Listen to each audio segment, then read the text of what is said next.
Hello, everybody, and thank you for having coffee with me this morning. I am a little bit off because I just recorded one and I was just reviewing it to make sure the sound quality was good, and I accidentally deleted it. So I have to be real with y'all. This is take number two. Hopefully it's as good as my first take because I usually feel like my energy's just there with y'all. And yes, so if I seem a little off my game, that is why. Technology is fun sometimes. I don't know if any of y'all experience this too, but I've definitely had my woes with technology in this whole process. But every day I feel like I'm learning more and growing, so hopefully through this journey, I will become a tech pro and not make rookie mistakes like exiting out on the video screen when I'm reviewing it. Anyway, I just feel a little embarrassed, but here we are in all of our real state on this morning. As you can see, if you're watching me, I am in my workout gear. I have not even gone for my normal workout yet. So this is definitely kind of me in rare form in the morning. It's even dark outside. It's not light enough for me to use that lighting. So we're using this beautiful fluorescent lighting today as well. But I felt like it was important to come talk to you guys about not giving up on choosing a therapist that you really connect with and you feel like you can absorb their therapeutic work. I wanted to share a little bit of my own story because as a teen, I really struggled with depression and I was pretty angsty. And rightfully, my mom put me into therapy, and I had tried three different therapists over the course of, I think, 2 or 3 years. And with each of them, I did not feel a connection whatsoever. In fact, I thought therapy was dumb, and I thought that they had kind of hacked the system in being able to have people pay them to talk to them for an hour. I was like, wow, that is, although I think what they're doing is dumb, the theory behind it, I get. And so it's kind of interesting now that I'm a therapist because I really did have such a bad view of therapists growing up as a teen until I found that fourth one that I really connected with. And for me, I think part of it was that I'd had some more soft-spoken therapists beforehand, which I think worked and were better for some other people and different people and their different trauma that they have to work through.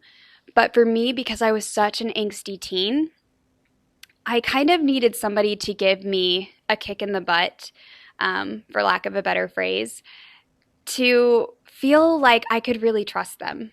Because before, I felt like the other therapists were kind of afraid of me in a way, or scared of working with a teen and maybe a little anxious about working with this little firecracker of a teen. And then my fourth therapist, because she was able to challenge me even in that first session, I felt like I could open up a little bit and trust her. And it was a really risky move on her part because she actually asked me to leave the therapy session. So if that just gives you even a slice of the sass that I kind of needed to just really trust and absorb the therapy process, that was my journey. Now, I know that for other people, if a therapist did that or if they were in a different space in their journey, that would absolutely, have them out the door, not going to therapy ever again. And so I want to honor that. We have different things we need at different times in our lives and just different people we connect with based on how they communicate. And sometimes we can even be turned off by a therapist because they remind us of somebody who gave us trauma or was not maybe a safe or good person for us in our lives. And we might be more connected or bonded to another therapist because they remind us of somebody we trusted, of somebody that we felt had really good intentions for us and that we could really open up to.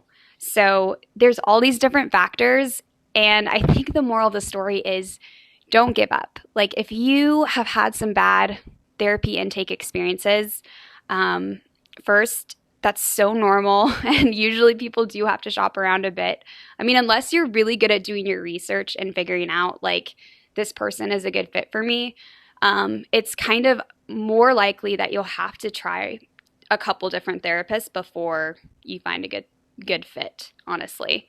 Um, yeah, and being on the other side of the couch now, I really enjoy finding a good fitting client too. It is so important for the work that I do too. For me, I really love working with people that bring that energy and are ready to do the work. I tend to work with people who are very successful and maybe even overachievers, but their overachievingness and their rigidness can get in the way and cause anxiety. But yes, I tend to work with people who we would call have issues of OC or over control, eating disorders, couples that are OC, that sort of thing. That's kind of my jam. And so sitting on the other side of the couch, it is really good to find clients that are a good fit. I also work well with sassy teens. Now, sassy teens have to have I guess I say that like they're sassy, but they also have to have like an ability to absorb stuff. But I do kind of like working with the sassy teens because I was one myself. So I feel like I just have a lot of empathy for that. But yeah, I work with people from the age of 13 to in their 60s. And it is just so enjoyable when you find that good fit and the energy is there.